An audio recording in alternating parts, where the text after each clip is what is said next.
Assalamualaikum warahmatullahi wabarakatuh. Anak-anakku semuanya, kaifa halukum? Ya, semoga teman-teman senantiasa dalam kondisi sehat walafiat tanpa kurang suatu apapun. Ya, bertemu lagi dengan Puki. Kita nanti akan bersama-sama belajar tematik ya. Tentunya kita melanjutkan dari pelajaran tema yang sudah kita pelajari kemarin-kemarin. Ya, sebelum Bu Ki menyampaikan apa nanti yang kita pelajari, kita awali dulu dengan membaca basmalah bersama. Bismillahirrahmanirrahim. Semoga dengan bacaan basmalah belajar kita akan semakin dipermudah oleh Allah. Amin. Ya, teman-teman, Bu Ki akan menunjukkan beberapa gambar yang semoga nanti menjadikan teman-teman berpikir gitu ya, bisa menebak, bisa menemukan kira-kira apa yang akan kita pelajari. Ya, ada beberapa peralatan rumah tangga yang keberadaannya dekat dengan kita. Ada laptop atau komputer gitu ya, ada AC, TV, kipas angin, setrika, dan lain-lain. Kira-kira apa yang kemudian akan kita pelajari dari benda-benda yang ada di sekitar kita? Bentuknya kah? Fungsinya kah? Atau apa? Yuk kita lanjutkan. Ya, hari ini yang akan kita pelajari adalah berkaitan dengan apa ya? Listrik ya teman-teman ya. Salah satunya adalah listrik. Kalau tadi ada laptop, ada kulkas, ada TV, peralatan-peralatan itu bisa berfungsi manakala dihubungkan dengan listrik gitu ya. Kenapa kita pelajari listrik? Karena ternyata manfaat listrik ini sangat-sangat luar biasa. Salah satunya adalah listrik itu bisa mengubah wajah dunia. Ya, teman-teman kalau siang hari mungkin bisa melihat betapa dunia ini indah gitu ya. Indah dengan beraneka warna tanaman, beraneka warna warna cat bangunan gitu ya. Kita bisa dengan mudah mengamati warna-warna itu. Tetapi mungkin ketika malam hari gitu ya, tanpa ada pencahayaan dari listrik gitu ya, karena mataharinya sudah tenggelam, tentunya kita akan sulit mendapatkan warna-warna yang indah yang bisa kita dapati di siang hari. Ya teman-teman, hari ini kita akan belajar tema 3 tentang tokoh dan penemuan pada subtema 1, yaitu tentang penemu yang mengubah dunia. Yuk kita lanjutkan. Ya, kita awali dulu dari salah seorang ilmuwan yang sangat berjasa dalam penemuan listrik. Bahkan diberi julukan Bapak Listrik karena beliau yang kemudian pertama kali menemukan listrik. Siapa beliau? Beliau adalah Ampere Michael Faraday. Ya, bukan orang Indonesia tentunya ya. Ya, beliau lahir di Inggris 22 September 1791, jauh sebelum Indonesia merdeka. Ya, beliau adalah penemu listrik yang hanya lulusan SD. Ini luar biasanya ya teman-teman ya. Ternyata penemuan-penemuan hebat tidak selalu ditemukan oleh orang-orang yang kemudian menempuh pendidikan yang tinggi. Beliau hanya lulusan SD, ternyata memberi manfaat yang sangat luar biasa hingga namanya dikenang sepanjang masa.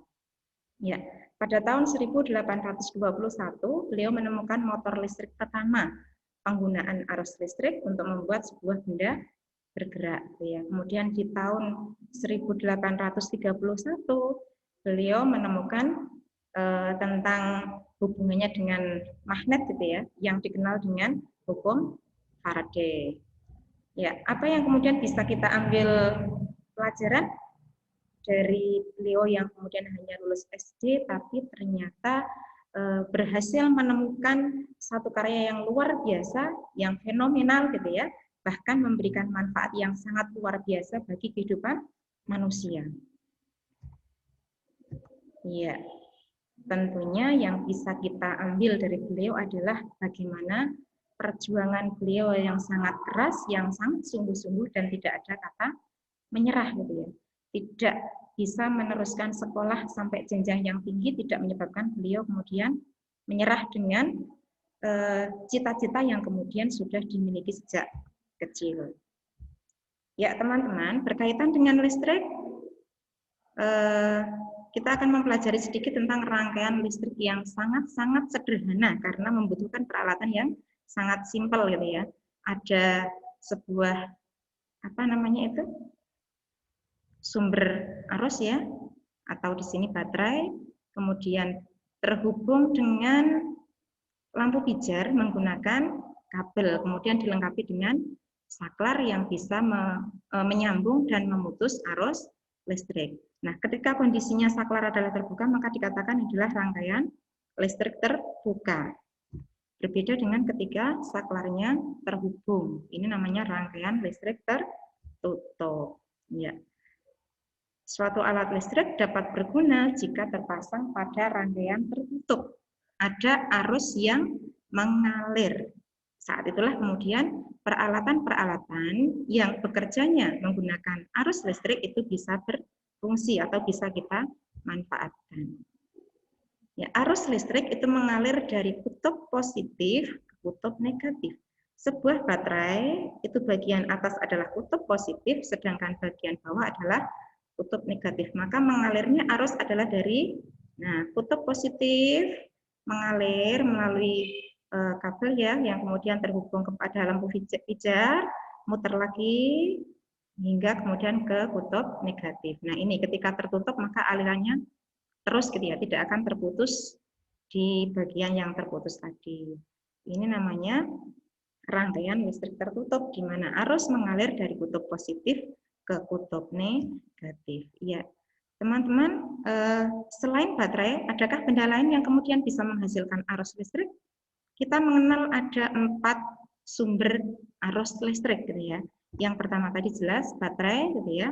Kemudian ada akumulator atau yang dikenal dengan aki. Berikutnya adalah dinamo. Dan yang terakhir adalah generator. Keempat benda ini adalah sumber arus listrik. Ya. Kita lanjutkan lagi terkait dengan rangkaian listrik. Kalau tadi contohnya adalah yang sederhana, ternyata rangkaian listrik itu ada 2, gitu ya. Ada rangkaian seri dan ada rangkaian paralel. Apa beda dari keduanya? Ya. Kalau ciri dari rangkaian seri adalah susunan rangkaian seri terlihat sederhana. Komponen seri juga lebih sedikit. Kita lihat gambarnya. Terdiri atas, apa tadi namanya? Sumber arus listrik terhubung dengan kabel ya. Kemudian ada bola lampu. Sedangkan kalau rangkaian paralel, cirinya apa? Dia lebih kompleks dari rangkaian seri, gitu ya. Kemudian komponennya lebih banyak. Coba kita lihat gambarnya. Apanya yang lebih banyak? Kalau dilihat dari sumber arusnya 1, gitu ya. Bola lampunya juga 2. Tetapi kita lihat bahwa penghubung antara sumber arus listrik dengan lampu pijar yang nanti menandakan adanya arus listrik yang mengalir, ini membutuhkan kabel yang sangat banyak. Jadi membutuhkan peralatan yang kemudian juga lebih banyak dibandingkan dengan rangkaian seri. Nah, tentunya antara rangkaian paralel dan rangkaian seri masing-masing punya kelebihan dan kekurangan. Ya, ketika berkaitan atau kita membicarakan masalah listrik, tentunya ternyata listrik itu tadi dikatakan mengubah wajah dunia dan tentunya itu juga akan berpengaruh terhadap kehidupan masyarakat. Kita lihat, zaman dahulu ketika orang ingin menghaluskan sandang mereka, ya, pakaian mereka, tentunya butuh alat yang namanya setrika. Ya. Tetapi tidak serta-merta zaman dulu orang dengan mudah menggunakan setrika listrik yang seperti hari ini kita gunakan. Ya. Tinggal dicolok, kemudian bisa dimanfaatkan, bahkan panasnya bisa kita atur sesuai dengan keinginan. Orang zaman dulu ya, menggunakan setrika setrika arang ini.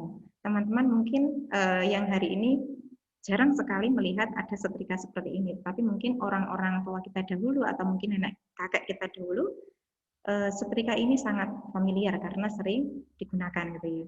Jadi cara kerjanya ini penutupnya dibuka, kemudian diisi arang yang sudah dipanasi ya, seperti halnya ketika teman-teman mau bakar sate itu ya pakai arang, dibuat membara dulu gitu ya, ada percikan api dan sebagainya. Ketika apinya sudah siap, arangnya sudah siap menjadi bara api, kemudian ditutup gitu ya, kemudian dikunci pakai kunci yang di depan ini dan digunakan untuk menghaluskan baju. Tapi kekurangannya apa teman-teman? Kekurangannya tentunya panasnya tidak bisa diatur sesuka hati, bahkan mungkin semakin lama panasnya akan semakin berkurang. Belum lagi asap yang dihasilkan oleh setrika. Nah, tentunya dengan setrika listrik ini orang-orang akan dijadikan mudah, ya. Masyarakat lebih mudah ketika ingin menghaluskan listrik tanpa kemudian efek samping ya. Bisa jadi malah dengan ada nyala otomatis yang kemudian mematikan ketika panasnya sudah maksimal. Berikutnya, nah mungkin contoh sederhana yang lain, ketika kita mengalami panas yang luar biasa gitu ya di sebuah ruangan, misalkan atau di dalam kendaraan saat bepergian gitu ya, dulu yang bisa dimanfaatkan hanyalah kipas gitu. Kipas atau mungkin bahkan kertas-kertas tebal yang kemudian bisa dimanfaatkan pengganti kipas gitu ya. Tapi hari ini kita dimudahkan dengan penemuan kipas angin yang kemudian hanya butuh dicolokkan saja bisa dimanfaatkan fungsinya gitu ya. Bisa menyegarkan tubuh tanpa kemudian kita repot mengeluarkan tenaga. Nah, ini kalau berkaitan dengan masak-memasak ya teman-teman. Kalau dulu menggunakan alat masaknya seperti itu, harus meniup dan sebagainya. Orang Jawa mengatakan pakai pawon gitu ya. Hari ini cukup dengan rice cooker gitu ya, cukup dicolokkan dengan listrik, ditinggalkan untuk melakukan aktivitas yang lain, maka pekerjaan bisa selesai gitu ya. Sekali mendayung 2-3 pulau terlampaui, mudah karena ada listrik. Nah, sama halnya ketika orang-orang dulu belajar gitu ya, malam hari butuh penerangan, masih menggunakan lilin atau lampu lampu teplok ya teman-teman ya. Hari ini cukup mudah dengan lampu belajar atau mungkin lampu penerangan yang lain. Nah, tentunya listrik itu memberikan pengaruh yang sangat-sangat luar biasa bagi kehidupan manusia. Ya, teman-teman tentunya masih paham ya dengan kemudian barang-barang tadi yang kemudian bisa kita temukan di rumah kita, bisa kita manfaatkan. Tentunya barang-barang itu dibeli oleh orang tua kita dengan uang gitu ya. Uang itu diperoleh dengan kerja keras. Nah, bagaimana kita menjadi seorang anak yang kemudian mendapat fasilitas dari orang tua kita dengan benda-benda elektronik yang ada di rumah kita? Apakah bisa seenaknya sendiri menggunakan? Tentunya tidak ya teman-teman ya. Setiap kali kita menggunakan barang, kita harus paham bahwa kita memiliki kewajiban gitu ya, kewajiban terhadap barang yang kemudian bisa kita manfaatkan. Tidak bisa kemudian sesuka hati kita gitu ya. Misalkan kipas angin dinyalakan entah dipakai atau tidak, biarkan dia menyala atau mungkin malah dipakai mainan gitu ya. Tombol pencet on off dipencet-pencet itu lama-lama bisa merusak itu ya. Itu namanya tidak bertanggung jawab gitu ya. Ada satu hal yang ingin Bu Ki kenalkan yaitu terkait dengan hak dan kewajiban. Ketika orang tua kita sudah memberikan fasilitas kita, salah satunya dengan benda-benda elektronik yang tadi berkaitan dengan listrik gitu ya. Tentunya kita pun punya kewajiban gitu ya. Kita mendapatkan hak diberikan yang terbaik oleh orang tua kita. Tapi kita juga punya kewajiban gitu ya. Bagaimana kita menjaga barang-barang yang telah orang tua kita berikan gitu ya dengan sebaik mungkin itu sebagai bentuk tanggung jawab kita kepada orang tua kita dengan pemberian mereka. Kalau di gambar ini dicontohkan gitu ya, bahkan di setiap hal gitu ya, di setiap aktivitas gitu ya, ada hak dan kewajiban yang senantiasa melekat pada diri kita. Kalau ini dicontohkan ada seorang anak gitu ya, yang pergi ke toko ikan untuk membeli ikan tentunya gitu ya. Maka apa yang diperoleh anak ketika dia ingin membeli ikan, maka dia akan memperoleh ikan, itu haknya. Tapi kewajibannya apa? Dia berkewajiban memberikan uang sebagai apa namanya nggih? Sebagai apa teman-teman? Iya, bentuk kewajibannya karena telah mendapatkan ikan, maka dia menggantinya dengan uang. Jadi ketika mendapatkan ikan adalah hak anak, maka kewajibannya memberikan uang sesuai dengan harga yang diberikan oleh penjual. Ya, apa itu hak dan apa itu kewajiban? Teman-teman bisa membaca ya. Hak adalah segala sesuatu yang seharusnya kita terima, gitu ya. Sedangkan kewajiban adalah segala sesuatu yang harus kita lakukan. Hak dan kewajiban ini akan senantiasa beriringan. Tidak bisa kemudian kita hanya memilih haknya saja tanpa mau melakukan kewajiban kita.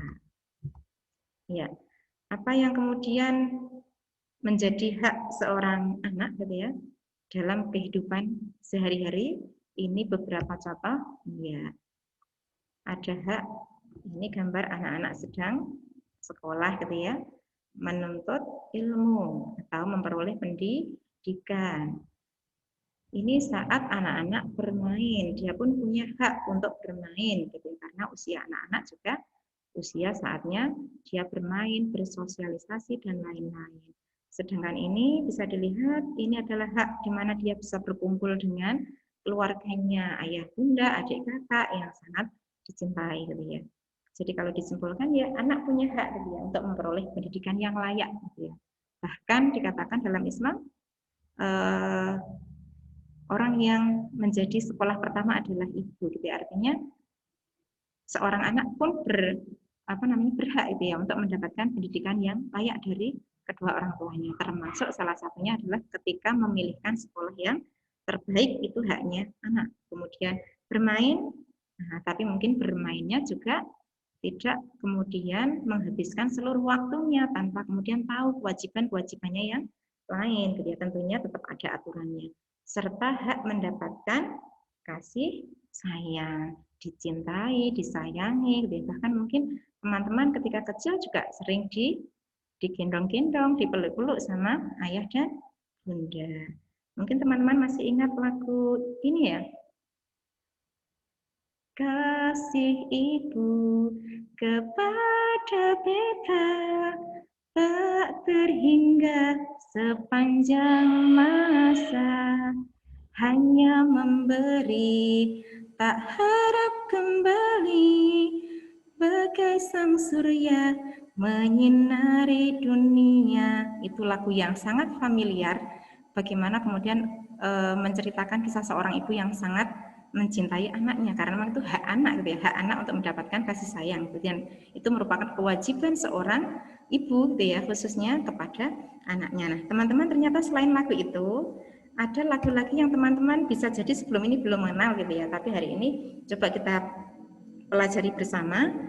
Ada sebuah lagu daerah gitu ya, sebuah lagu daerah judulnya Maryam Tomong, berasal dari Tapanuli, Sumatera Utara. Ini pun lagunya berkisah tentang kasih sayang seorang ibu yang sedang menidurkan anaknya dengan selendang yang diayun-ayun agar anaknya bermimpi indah dan harapan-harapan sang ibu akan anaknya kelak. Kita coba nyanyi bersama ya. Teman-teman boleh mendengarkan dulu. Nanti bisa diputar berulang-ulang gitu ya. Mencoba menyanyikan lagu daerah yang berjudul Maryam Tomong. Ya, boleh diikuti.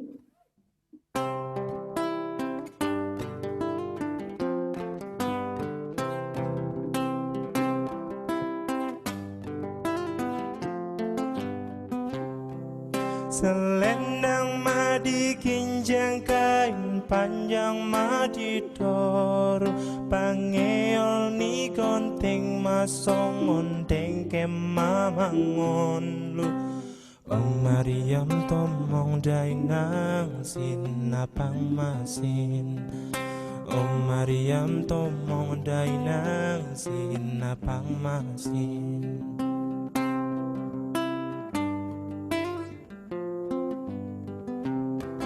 Selendang madi kinjang kain panjang madi toro, pangeol ni konting masong ondeng kemamangon.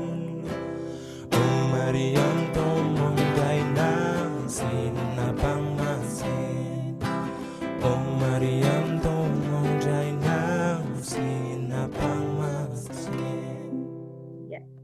mudah ya lagunya untuk diikuti ya teman-teman ya. Teman-teman bisa berlatih gitu ya. Bahkan bisa mencari apa sih maknanya dari setiap baris yang ada dalam lagu itu gitu ya. Kalau tadi penjelasannya adalah secara umum itu terkait dengan bagaimana kasih sayang seorang ibu yang sedang menidurkan anaknya. Nah, teman-teman, kalau ada satu kata dikatakan ya harapan-harapan sang ibu akan anaknya kelak ya. Apa sih yang diharapkan seorang ibu kepada anaknya? Tentunya akan banyak sekali gitu ya. Selain mengharapkan anaknya jadi anak yang solih-solihah gitu ya, anak yang kemudian banyak memberi manfaat, bahkan berguna bagi nusa, agama, dan bangsa gitu ya. Tentunya itu semua akan terwujud manakala sang anak itu punya tubuh yang sangat sehat gitu ya, sangat kuat gitu ya. Dengan apa? Salah satunya adalah dengan rajin berolahraga agar kemudian kesegaran tubuhnya senantiasa terjaga, dan itu tentunya akan mudah dilakukan seseorang gitu ya hingga kemudian masa dewasanya manakala orang tua mengajarinya sejak dini untuk kemudian diajak senantiasa berolahraga. Ya, Bu Uki akan mengenalkan satu penemu lagi. Ya, penemu amat ya James Naismith. Ya, kalau tadi yang dipelajari penemu listrik ya teman-teman ya, hari ini kita pelajari adalah yang kita kenal, berusaha mengenal namanya minimal gitu ya, yaitu penemu olahraga basket. Pada tahun 1891. Bahkan beliau dikatakan orang pertama yang memperkenalkan pemakaian helm dalam olahraga. Orangnya seperti apa?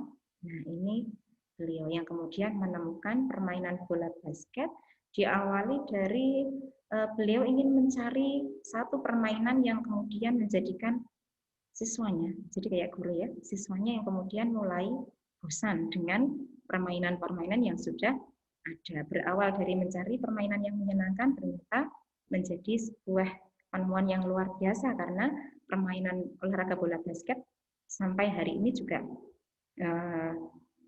masih melegenda gitu ya. Ya, selain olahraga basket, apa yang bisa dilakukan untuk menjaga kesegaran tubuh? Tentunya banyak sekali jenis olahraga yang bisa kita lakukan. Nah, salah satunya, ada beberapa latihan kebugaran jasmani yang insya Allah ketika teman-teman bersemangat bisa dilakukan di rumah gitu ya. Bahkan banyak dari latihan ini yang kemudian tanpa membutuhkan alat. Ya, push up, pull up, sit up, loncat tegak, loncat ke depan belakang, lari cepat, dan lari jarak sedang. Ya, push up kita melihat dulu bagaimana gerakan push up gitu ya. Nah, push up ini tujuannya adalah menguatkan otot tangan dan apa ini ya? Otot tangan ya, lengan ya, otot lengan. Di mana semua beban tubuh itu tertumpu pada lengan dan tangan kita. Nah, gerakan push up antara laki-laki dan perempuan berbeda, tapi masing-masing sama, okay? Kuncinya adalah melatih kekuatan otot tangan atau lengan. Yang kemudian ini adalah loncat tegak, ya teman-teman tentunya masih ingat bedanya lompat dengan loncat, ya? Kalau lompat itu adalah dengan satu kaki, kalau loncat dengan dua kaki. Bisa dipraktekkan di rumah juga, ya. Kemudian ada menggantung tubuh, ini juga sama. Kalau tadi loncat tegak, itu adalah menguatkan kaki bagian bawah, terutama tumit ya teman-teman ya. Kemudian untuk menggantung tubuh, kekuatan apa? Ya, kekuatan tangan tentunya gitu ya. Kemudian ada lagi yang namanya sit up. Ini lebih ke melatih otot perut. Ya, ini teman-teman yang mungkin sudah merasa berlebihan berat badannya, terutama yang mengukurnya di perut, bisa kemudian memilih sit up menjadi olahraga yang menyenangkan dan menyehatkan tentunya.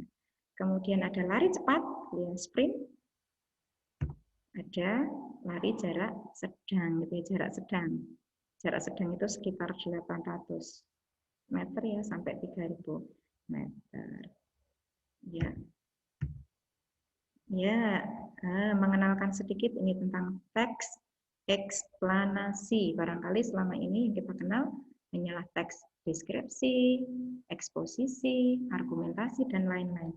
Kita kenalkan ada satu teks lagi yang bisa jadi memang punya ciri khusus yang kemudian tidak dimiliki yang lain, yaitu teks eksplanasi. Apa itu teks eksplanasi? Adalah teks yang dibuat untuk menjelaskan proses terjadinya suatu peristiwa atau fenomena secara ilmiah, dia bisa dibuktikan, baik berupa fenomena alam maupun fenomena sosial. Apa ciri-ciri dari teks eksplanasi? Yang pertama adalah memuat informasi berdasarkan fakta atau faktual, gitu ya. Kemudian bagian-bagian dari teks eksplanasi yaitu yang pertama pernyataan umum atau topik permasalahan, gitu ya, bahkan atau mungkin pendahuluan. Yang kedua deretan penjelasan atau penjelas atau dikenal dengan eksplanasi. Yang terakhir adalah penutup atau kesimpulan. Nah, teman-teman, ketika ingin tahu salah satu contoh teks eksplanasi, bisa dibuka di buku paketnya itu ya, di awal tema subtema 1 gitu, yang judulnya adalah listrik pengubah wajah dunia. Itu salah satu contoh teks eksplanasi, gitu ya teman-teman ya. Iya. Wah, ini gambar apa lagi nih ya? Coba dilihat.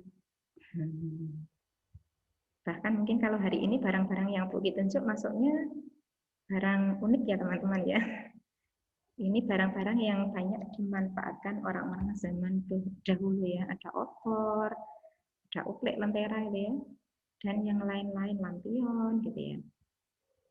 Fungsinya apa teman-teman? Ketika kita melihat gambar-gambar ini adalah sebagai penerang gitu ya, penerang di kala gelap tentunya, terutama mungkin di malam hari. Nah, siapa orang yang kemudian menjadikan mudah untuk hari ini ketika kita ingin mendapatkan penerangan di malam hari?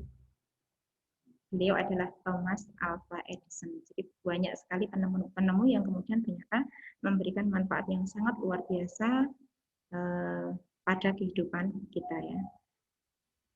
Penemu lampu pijar atau penemu lampu Thomas Alva Edison. Lahir di Milan, Ohio pada tanggal 11 Februari 1847. Sama halnya dengan Faraday tadi ya, Michael Faraday yang kemudian hanya lulus SD, bahkan beliau ini tidak pernah menyelesaikan pendidikan resmi di sekolah gitu ya.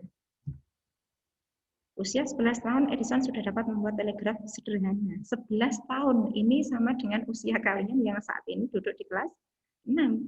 Walaupun tidak sekolah, ternyata Thomas Alva Edison itu mampu menghasilkan peralatan sederhana yang sangat bermanfaat untuk kehidupan seterusnya gitu ya.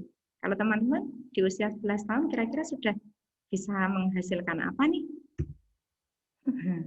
Oke, di usia 12 tahun, setahun setelahnya, ia memanfaatkan waktu luangnya membaca literatur. Nah, literasi ini banyak membaca karena ilmu itu berawal dari bacaan kita. Dan beliau melakukan berbagai percobaan. Hingga akhirnya pada tahun 1861 ia dapat mencetak koran. Kemudian 21 Oktober 1879 lahirlah lampu pijar listrik pertama yang dapat menyala selama 40 jam. Ya, selama 40 jam, hampir 2 hari 2 malam. Nah, ternyata Thomas Alva Edison ini walaupun mungkin kita kenalnya adalah penemu lampu pijar, tapi ternyata luar biasa ya.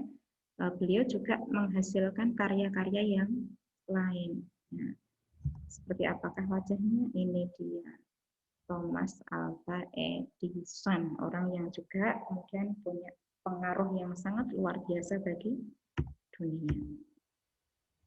Nah, kira-kira ada enggak kemudian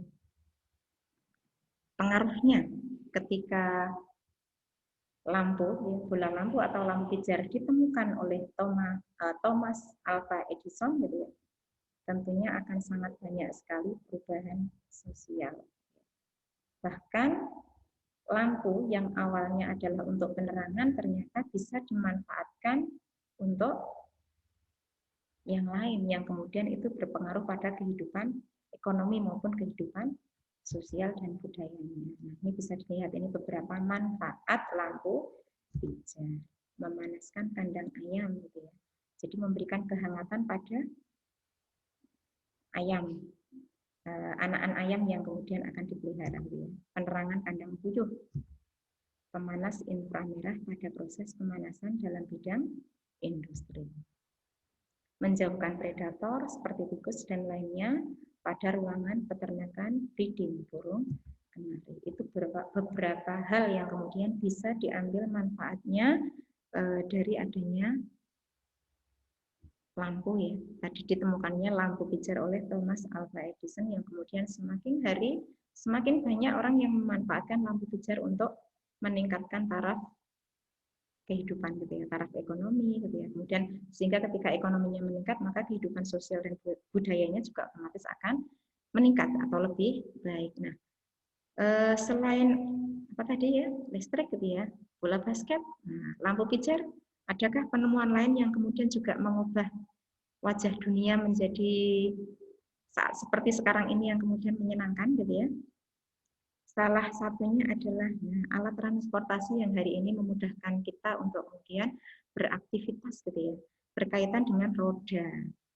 Roda pun mengalami perubahan gitu ya, mengalami perbaikan dari awal penemuannya. Siapa yang menemukan roda pertama kali? Nah, beliau adalah Charles Goodyear. Ya.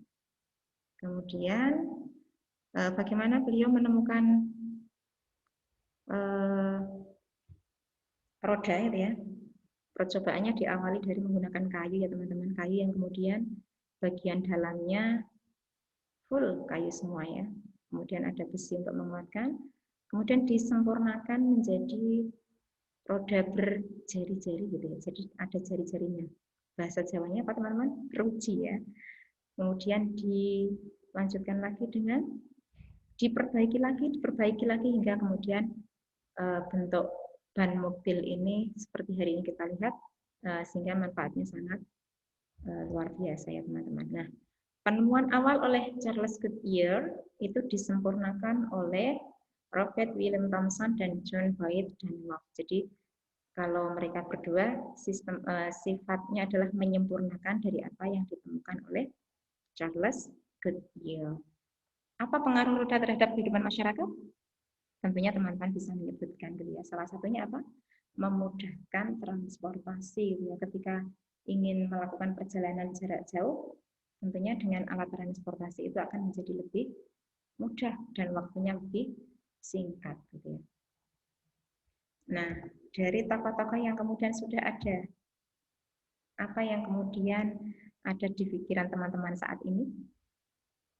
Adakah yang ingin suatu saat nama teman-teman dikenal di sepanjang sejarah manusia, gitu ya?